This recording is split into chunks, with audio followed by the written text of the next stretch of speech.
Let's be honest here. Have you ever given in to temptation? Have you ever played computer games for an extended period of time? Have you ever endlessly scrolled on your social media feeds? Have you ever eaten too much junk food? Why is it that some people are able to not give in to temptation? Why have some people not had a drink since 2014?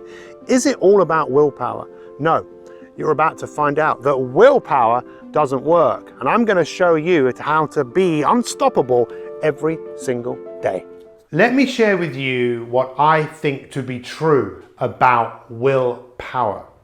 Does it work? Yes and no.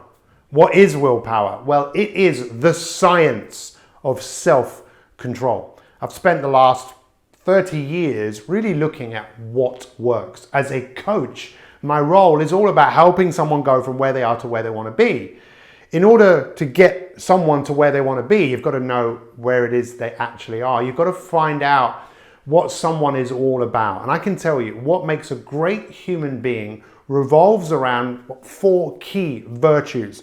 One of those virtues is courage, being courageous to do whatever you need to do to get the results that you want. Wisdom, being wise enough to learn from your previous mistakes and the wisdom of others. Justice, standing up for the rights of other people. And temperance. And temperance means self-control, delaying gratification, willpower. It is known as the queen of all virtues. So it's absolutely essential to understand that, does it work? Well, I say yes and no. Why would I say yes and no? Because if you want something enough, willpower goes out of the window. So think about it, a time in your life where you wanted something so much that nothing was going to get in your way. This is often something that children want when they want some sweets, or they want their birthday presents. They're so excited about what they want. That's all they think about. And what's really so essential for you to get your head around is, in your life, what is it that is really important to you? Most of us know that if we want to go out there and make things better, there are goals that we want to achieve with our health, our energy, our relationships, our wealth, our work, our businesses, that there will be obstacles along the way. But I don't think it's obstacles that really stop people. I think it's more that we give in to temptation. I think it's more that we delay things, we procrastinate, we get short-sighted by nearer goals that give us something. So really, willpower is about the science of self-control. Maybe you've heard about the famous study that was done at a preschool in Stanford in America, where children were asked if they wanted to have a marshmallow. The teacher said, "I'm going to leave the room. If you don't eat the marshmallow, when I come back, you can have 2 marshmallows." Now, take a moment for yourself to wonder, what would you have done? Would you have just been able to resist and or would you have kind of eaten it straight away? Or would you have been the person that looked at it, looked away, looked at it, looked away, looked at it, looked away, talked to the marshmallow, picked it up, played with it, put it down, and then stuck it in your mouth? If you'd done that, chances are you would have drained your willpower. You see, where this all became really interesting is a man called Dr. Benjamin Hardy, who's written a book called Willpower Doesn't Work. And it is a fascinating book, because what he talks about is you can have all the willpower in the world, but if you don't have the why power, this is what I'm really interested in. And Simon Sinek talks about this.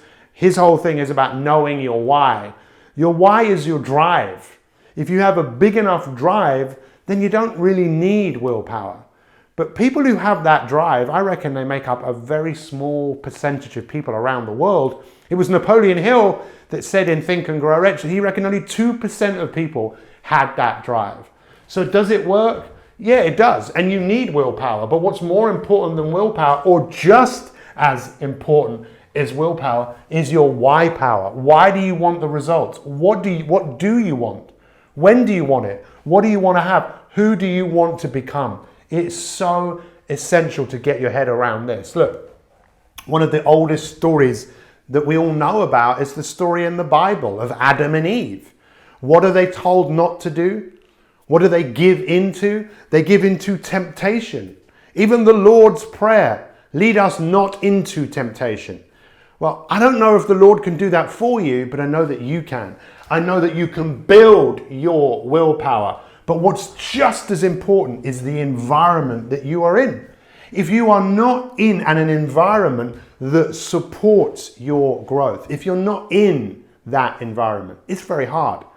Now, I had a very privileged upbringing, but the people I chose to hang around with, they continuing to behave in that way that they did all those years ago, doing things which I don't think are particularly good for you. They're quite destructive.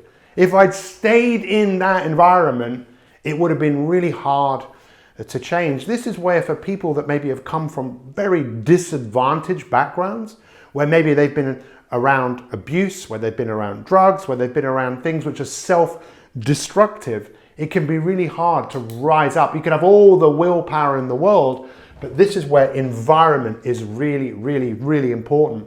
And what's just as important as that is identifying with what you want.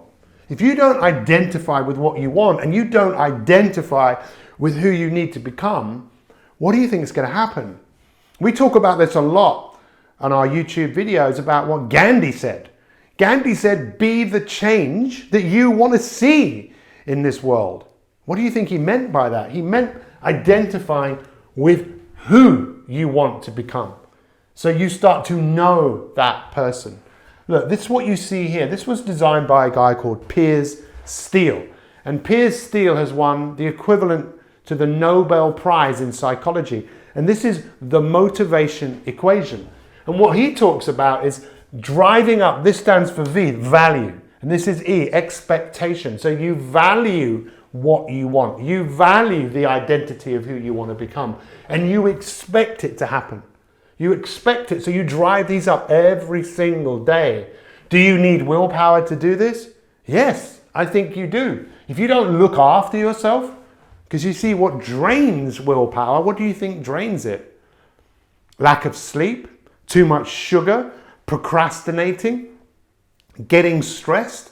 These things drain willpower. So having the value and expecting the results that you want and making sure every day you're in the right shape to do this is important, because if you don't, this is impulsivity and delay.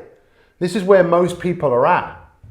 They give into impulsivity. They are so tempted and they keep delaying what they're going to do. And this is why, again, we talk about this a lot, this term hero in the beginning, this ancient Indian Sanskrit word that means people would start things with great intentions. Well, what would happen? Why would they give up on something they wanted? Well, they might not be in the right environment. They might not have enough willpower. They might not have enough why power. All of these things are really, really important. We know that a great life, you have to design it. You need the environment. You have to design it. You have to set yourself up for success. And that's what we've been doing in the work that we've been doing for a long time. A great life, it doesn't just happen. You have to design it. You have to design the environment and then to make the decisions every single day that take you to where you want to go. Now, I don't know what you think of this word here, but we definitely live in a world where a lot of people have a problem with making commitments to things. So if you want to set yourself up for success, of course you need willpower. Does it work? Yeah, of course it does. If you live your life in such a way where you're getting stressed, you're not looking after yourself, you'll find it very hard to make proper decisions. So there are many elements, but hopefully you can see the different elements and understand that you can build your self-control. You can build up the value and the expectation of what you want and why you want it. You could think about it every single day. You could identify with the person that you want to be, and you can surround yourself in an environment that supports your growth. You can design your life by making sure that you're setting yourself up to make the decisions that move you in the right directions, and you can commit to that. And so much of this is skills based. You know, a great life, it's not just going to happen. You're going to have to design it. We know right now that your future, it's not written down somewhere. You do have the power to do something about it. A lot of that comes from willpower and so much more. This is such an important subject. I would love to know, what has been your biggest takeaway from what you've heard here today? I really appreciate you being here and watching this video, and I look forward to sharing more YouTube videos with you moving forwards. Thanks for watching, and we'll see you next time.